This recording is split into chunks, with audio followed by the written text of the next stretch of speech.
మంత్రి గారు మాట్లాడుతూ రాజకీయ సామాజిక ఆర్థిక అన్నారు అధ్యక్ష.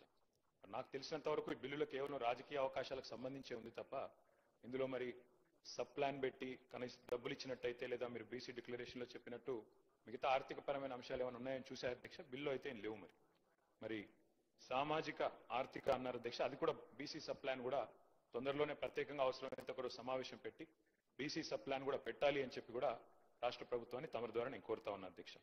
అయితే అధ్యక్ష ఈ సందర్భంగా మా పెద్దలు మా గౌరవ మాజీ మంత్రివర్యులు బలహీన వర్గాల సంక్షేమ శాఖకు మంత్రిగా పనిచేసిన గంగుల కమలాకర్ గారు చాలా విషయాలు చెప్పారు. న్యాయపరమైన శాస్త్రీయంగా చేయండి, న్యాయపరమైన చిక్కులు లేకుండా చేయండి అని వారు చాలా విషయాలు చెప్పారు అధ్యక్ష. దాంతోపాటు ఇంకా ఒక 2-3 అంశాలు మా పార్టీ తరఫున, ఎందుకంటే మున్సిపల్ చట్టాన్ని సవరిస్తున్నప్పుడు వారు మాట్లాడారు. పంచాయతీరాజ్ మంత్రిగా నేను గతంలో కొంతకాలం పనిచేశాను అధ్యక్ష. కాబట్టి నా అనుభవంతో వారికి కొన్ని సలహాలు సూచనలు కూడా నేను చేయాలనుకుంటా ఉన్నా అధ్యక్ష. మా పార్టీ కొత్తగా ఈరోజు బలహీన వర్గాల సంక్షేమం గురించి ఈరోజు మాట్లాడడం లేదు అధ్యక్ష. పెద్దలు కేసీఆర్ గారు 2004వ సంవత్సరంలో ఆనాడు యూపీఏ ప్రభుత్వంలో ఆనాడు కాంగ్రెస్ పార్టీతో మేము పొత్తు పెట్టుకున్నాం అధ్యక్ష. పొత్తు పెట్టుకున్న తర్వాత ఆ రోజు యూపీఏ ప్రభుత్వంలో భాగస్వామిగా కూడా దాదాపు సంవత్సరంన్నర కాలం మంత్రిగా కూడా కేంద్ర కేబినెట్ మంత్రిగా కూడా కేసీఆర్ గారు పనిచేసినారు. ఆ సమయంలో అధ్యక్ష 2004 డిసెంబర్ 17 నేను డేట్తో సహా చెప్తా ఉన్నాను.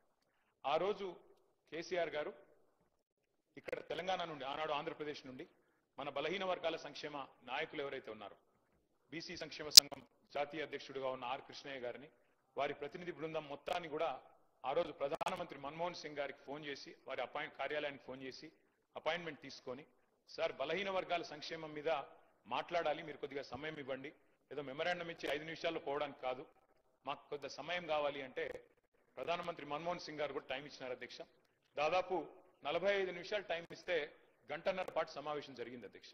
ఈ రోజు మన బీసీ కమిషన్ మాజీ చైర్మన్ గా ఉన్న వకులాభరణం కృష్ణమోహన్ రావు గారు కూడా అందులో ఉన్నారు ఆ ప్రతినిధి బృందంలో. అట్లాగే ఆర్ కృష్ణయ్య గారు వీరందరూ కూడా ఉన్నారు. ఆ రోజు కేంద్ర మంత్రిగా కేసీఆర్ గారు డిమాండ్ చేసింది అధ్యక్ష ఆనాటి ప్రధానమంత్రి గారిని, సార్ ప్రతి రాష్ట్రంలో బలహీన వర్గాల సంక్షేమ శాఖ ఉంది, బీసీ వెల్ఫేర్ మినిస్ట్రీ ఉంది, దానికి బడ్జెట్ కేటాయింపులు ఉన్నాయి. ఆ రకంగా బలహీన వర్గాల సంక్షేమం కోసం ప్రతి రాష్ట్రంలో భారతదేశంలో ఏదో కార్యక్రమం జరుగుతూ ఉంది. కానీ కేంద్రంలో ఓబీసీ వెల్ఫేర్ మినిస్ట్రీ లేదు, ఓబీసీ వెల్ఫేర్ మంత్రిత్వ శాఖ లేదు.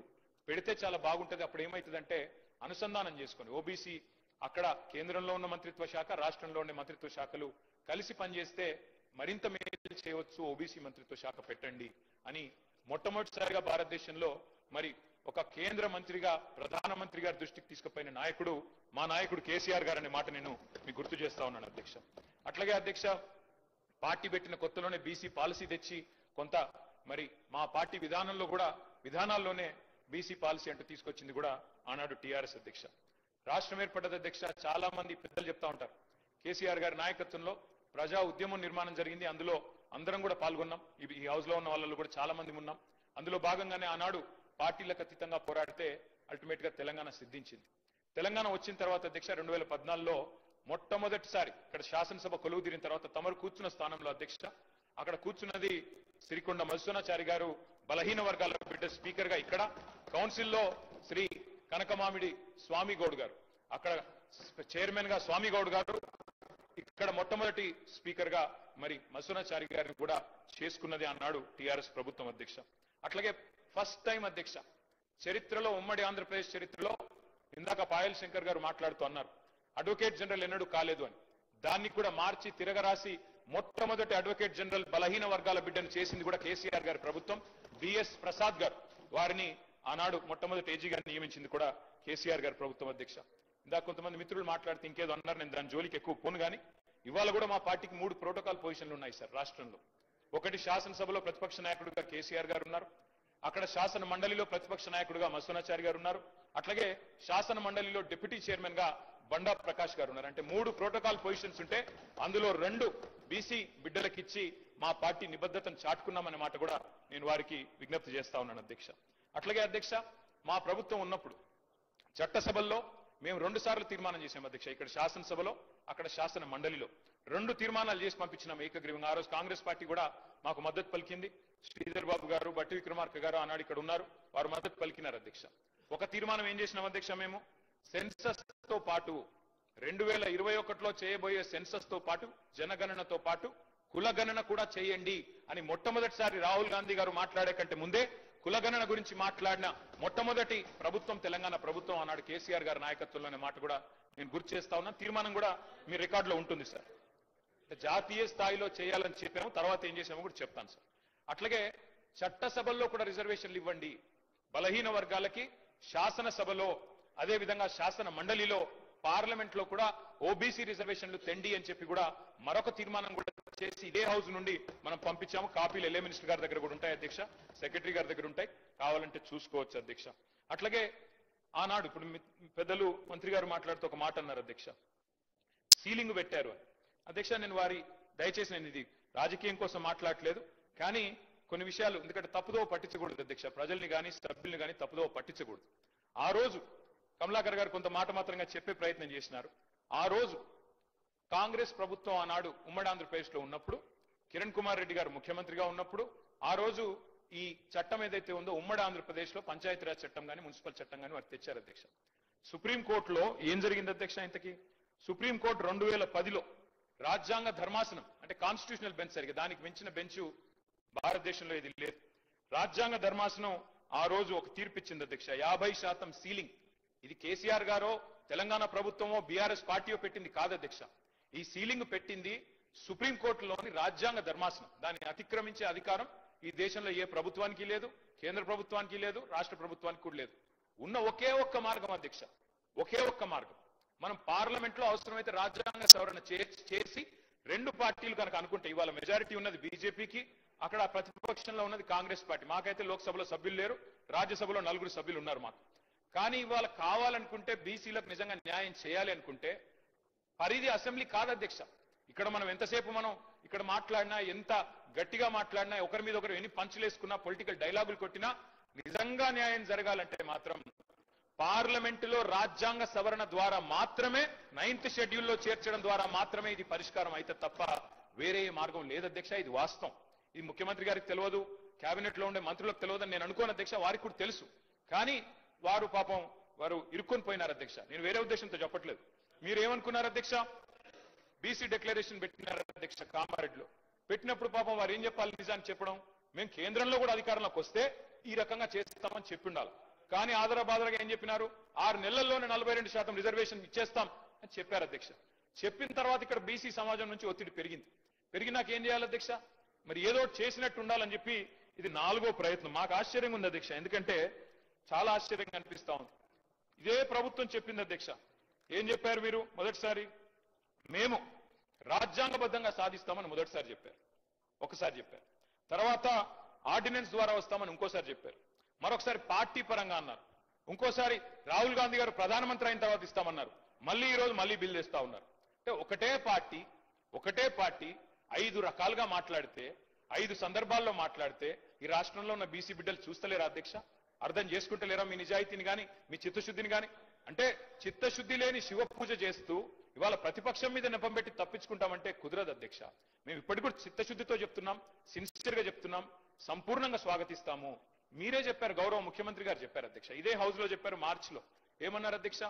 కేసీఆర్ ప్రభుత్వం ఉన్నప్పుడు కూడా 37% రిజర్వేషన్ స్థానిక సంస్థల్లో ఇవ్వాలి అని చెప్పి ఇక్కడ నుంచి బిల్లు పంపించారు పార్లమెంట్ కి. పార్లమెంట్ నుంచి ప్రెసిడెంట్ ఆఫ్ ఇండియా పోయింది, ఇంకా ప్రెసిడెంట్ ఆఫ్ ఇండియా దగ్గర పెండింగ్ ఉంది.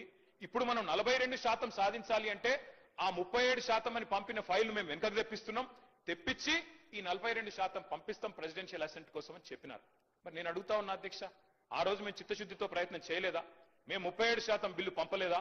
ఆ రోజు మరి అంత ప్రయత్నం చేసిన మమ్మల్ని పట్టుకొని ఇవాళ నోటికొచ్చినట్టు మాట్లాడితే ఇది మంచిదా? దయచేసి ఆలోచించండి. ఇంకొక మాట కూడా నేను అడుగుతా ఉన్నా అధ్యక్ష. రాజ్యసభ సభ్యులు మాకు ఇవాళ 4 ఉన్నారు అధ్యక్ష. మా పార్టీ ప్రభుత్వంలో ఉన్ననాడు మాకు అవకాశాలు వస్తే పెద్దలు కేశవరావు గారు, పెద్దలు డి శ్రీనివాస్ గారు, పెద్దలు బండా ప్రకాష్ గారు, పెద్దలు లింగయ్య యాదవ్ గారు, పెద్దలు గాయత్రి రవిచంద్ర గారు, వద్దిరాజు రవిచంద్ర గారు, వీరందరినీ కూడా 5గురిని రాజ్యసభకు నామినేట్ చేసింది బలహీన వర్గాల బిడ్డల్ని కేసీఆర్ ప్రభుత్వం కాదా అధ్యక్ష? అవకాశం వచ్చినప్పుడు అద్భుతంగా ఇవన్నీ చేయలేదా మేము? అట్లాగే ఇంకొక మాట కూడా నేను అడుగుతా ఉన్నాను అధ్యక్ష. ఎస్, రాహుల్ గాంధీ గారు ఒక నినాదం ఇచ్చారు అధ్యక్ష, జిత్నా ఆబాదీ ఉత్నా హక్, జిత్నీ బాగేదారి ఉత్నీ హిస్సేదారి. మంచి మాట అధ్యక్ష, మంచి మాట, మంచి ఆలోచన, డెఫినెట్లీ ఆచరణీయం, అనుసరణీయం, తప్పకుండా సాధించాలి. కానీ నేను అడుగుతా ఉన్నా అధ్యక్ష, రాహుల్ గాంధీ గారు ఇవాళ ఓట్ చోరీ గురించి దేశం అంతా మాట్లాడుతున్నారు. మరి 42% రిజర్వేషన్ విషయంలో ఇక్కడ జరిగిన ప్రయత్నాన్ని ఎందుకు వారు పార్లమెంట్ లో లేవనెత్తలేరు? కాంగ్రెస్ పార్టీకి 100 మంది ఎంపీలు ఉన్నారు అక్కడ. మీరెందుకు గట్టిగా పట్టుబడతలేరు? పార్లమెంట్ లో 42% మీద అక్కడ కదా జరగాల్సింది చర్చ, అక్కడ కదా జరగాల్సింది రాజ్యాంగ సవరణ. అక్కడ చేయాల్సిన ప్రయత్నం చేయకుండా ఇక్కడ ఎంత చేస్తే కంఠశోష తప్ప ఏమొస్తుంది అధ్యక్ష? అల్టిమేట్ గా చేయాల్సిన చోట చేయాల్సిన కాడ ప్రయత్నం చేయకుండా ఇక్కడ ఉండే మన బీసీ బిడ్డల్ని మభ్యపెట్టడానికో రేపు స్థానిక సంస్థల ఎన్నికల్లో కొంత ప్రయోజనం పొందడానికో ప్రయత్నం చేసినా ఇవాళ మేధావులు జస్టిస్ ఈశ్వరయ్య గౌడ్ లాంటి మేధావులు, మన మాజీ రిటైర్డ్ అధికారి చిరంజీవులు గారు లాంటి మేధావులు అందరూ కూడా మాట్లాడుతున్నారు. బలహీన వర్గాల బిడ్డలు బయట వేదికల్లో మాట్లాడుతున్నారు. రాజ్యాంగ సవరణ చేయాలని చెప్పి కోరుతా ఉన్నారు. అధ్యక్ష, డిక్లరేషన్ ఒక్కటే సరిపోదు, డెడికేషన్ కూడా ఉండాలి అధ్యక్ష. డెడికేషన్ ఉంటే తప్పకుండా ప్రజలు హర్షిస్తారు, స్వాగతిస్తారు. మిమ్మల్ని నేను కోరుతా ఉన్నా అధ్యక్ష, మీరు చేసినారు ప్రయత్నం, ఒక హౌస్ హోల్డ్ సర్వే చేసినారు మీరు, దాని పేరు సిఈపిసి ఏదో పెట్టినారు. మాట్లాడితే మమ్మల్ని అంటారు కేసీఆర్ పాల్గొనలే, కేటీఆర్ పాల్గొనలే, హరీష్ రావు. సార్ మేము ముగ్గురం అఫిడవిట్లు ఇచ్చినాం, ఎలక్షన్ అఫిడవిట్లు మీ కాడనే ఉన్నాయి, ఎలక్షన్ కమిషన్ కార్డు ఉన్నాయి. అలా నేను ఓసీయా బీసీయా మీకు తెలుసు, నేను పాల్గొంటే ఏంటి పాల్గొనకపోతే ఏంటి, కానీ తప్పు చేసింది మీరు. ఇవాళ 6% జనాభా తగ్గింది మీ సర్వేలో. కేసీఆర్ గారు చేసినప్పుడు హౌస్ హోల్డ్ సర్వేలో కేసీఆర్ ప్రభుత్వం చేసినప్పుడు 52%గా వచ్చిన బలహీన వర్గాల సంఖ్య 6% ఎట్లా తగ్గింది అనే ఆలోచన మీరు చేసిండ్రా? ఎక్కడన్నా రివ్యూ చేసిండ్రా? ఎన్నడన్నా ఒక్కసారి ప్రయత్నం చేసిండ్రా చిత్తశుద్ధితో? అది చేయలే. ఎంతసేపు ముగ్గురు పాల్గొనకపోతే 6% తగ్గుతుందా అధ్యక్ష? మేము కేసీఆర్ గారు, నేను, హరీష్ రావు గారు పాల్గొనలేదు. సరే, మాది ఏందో ఎలక్షన్ అఫిడవిట్ ఉండనే ఉన్నది, అందులో మేము ఓసీఆర్ బీసీఆర్ రాష్ట్రం అందరికి తెలుసు. తెల్లారలేస్తే ముఖ్యమంత్రి గారు దెప్పి పొడుస్తానే ఉంటాడు. కాబట్టి నేనేమంటున్నా అధ్యక్ష, మేము పాల్గొనంత మాత్రాన 52%, 46% కాదు కదా అధ్యక్ష. ఇవాళ నిజంగా బలహీన వర్గాలకు చిత్తశుద్ధితో మీరు సేవ చేయాలనుకుంటే మీరు చెప్పిండాలా, డిక్లరేషన్ పెట్టినప్పుడే చెప్పిండాలా, కండిషన్స్ అప్లై, రాహుల్ గాంధీ ప్రధానమంత్రి అయితేనే ఇస్తాం లేకపోతే ఇయ్యమని చెప్పిండాలా. అది మీరు చెప్పలేదు. ఇవాళ మీరు మమ్మల్ని అంటా ఉన్నారు. ఇంకొక మాట నేను అడుగుతా ఉన్నా, మా పొన్నం ప్రభాకర్ అన్న అంటే మాకు గౌరవం. వారు నిజంగా కూడా తప్పకుండా ఉద్యమంలో పాల్గొన్న వ్యక్తి. ఆనాడు పార్లమెంట్ లో చట్టంలో కేసీఆర్ గారు స్వయంగా చెప్పారు, మేము చెప్పడం కాదు అధ్యక్ష, కరీంనగర్ లో మీటింగ్ పెట్టి మరీ చెప్పారు. అది బ్రహ్మాండంగా కొట్లాడుతున్నాడు మా పొన్నం ప్రభాకర్ అన్న పార్లమెంట్ సభ్యుడిగా అని చెప్పారు అధ్యక్ష. We stand by that. మీరంటే గౌరవం ఉంది. వారిని నేను కోరుతా ఉన్నా అధ్యక్ష, వారు చెప్పాలి. ఇవాళ మీరు ఆలోచన చేయండి. బీసీ సబ్ ప్లాన్ అని చెప్పారు, తేవట్లేదు సార్, పెట్టండి. రేపు ఎల్లుండి హౌస్ పెడతారా, ఇంకో నిమజ్జనం తర్వాత పెడతారా, మీ ఇష్టం. కానీ బీసీ సబ్ ప్లాన్ చట్టం తెండి. ఎందుకంటే ఒక పదవులతోనే రాజకీయంగా అవకాశాలు ఇవ్వడంతోనే న్యాయం జరగదు. సామాజిక న్యాయం, ఆర్థికంగా, రాజకీయంగా అవకాశాలు రావాలి అంటే ప్రభాకర్ సార్, గౌరవ సభ్యులు చెప్పినట్టుగా బీసీ సబ్ ప్లాన్ కు సంబంధించి పార్టీ పరంగా, ప్రభుత్వ పరంగా సభాపతి నిర్ణయం చేయడం ఒక రోజు తప్పకుండా చర్చ జరగాల్సిన అవసరం నేను కూడా కోరుకుంటా ఉన్నా.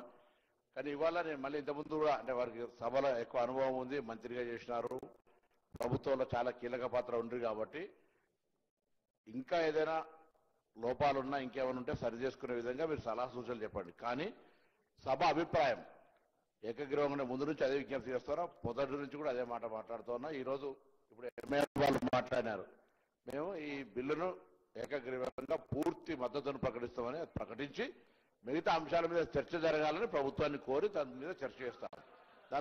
దానికి సంబంధించి చర్చ జరగడంలో ఎవరికి వ్యతిరేకత లేదు, చర్చ జరగాలని కోరుతుంది. దాని తర్వాత వారు అన్నారు, మీరు పాల్గొనకపోవడంలో మీరు ఒక పార్టీకి నాయకులు, దాని ప్రభావం క్షేత్రస్థాయిలో పడి ఉండొచ్చు, మీరు ఆదర్శంగా ఉండాల్సి ఉండే. దానికి సంబంధించినటువంటి అఫిడవిట్లో తీసుకొని రాసుకునేటువంటి విధానంగా ప్రభుత్వం అవలంబించలేదు. రాష్ట్ర వ్యాప్తంగా సర్వే జరిగినప్పుడు మీరు కూడా పాల్గొని ఉంటే మిమ్మల్ని అనుసరించేటోళ్ళు, మిమ్మల్ని కొంతమంది ఫాలో అయ్యేటువంటి వాళ్ళు ఉంటారు తప్పకుండా. వాళ్ళందరూ కూడా ఇందులో భాగస్వాములు అవుతుండ్రి. ఆ ఉద్దేశం కొద్దే తమని మారుమారు అడిగినాము. అందరి అనేక సందర్భాల్లో నేను కానీ ప్రభుత్వం తరఫున విజ్ఞప్తి చేసినాము. మీరు పాల్గొనేదని చెప్తారు, పాల్గొని ఉంటే బాగుండే. ఇప్పుడు దానికి సంబంధించి అయిపోయింది.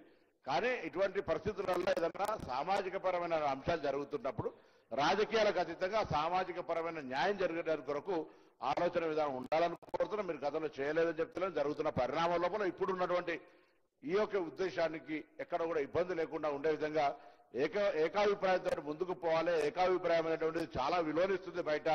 అది న్యాయస్థానం కావచ్చు, అది ప్రజాస్వామ్యం కావచ్చు, అది ప్రజల మధ్యలో కావచ్చు. ఎవరు కూడా మనం చర్చ చేయడం ద్వారా ఏదో మళ్ళీ ఎక్కడో ఒకటి ఏదో ఉందనేటువంటి లొసుగును దొరకొట్టే ప్రయత్నం చేస్తారు. ఎప్పుడు కూడా పాజిటివ్ నెగటివ్ రెండు ఉంటాయి.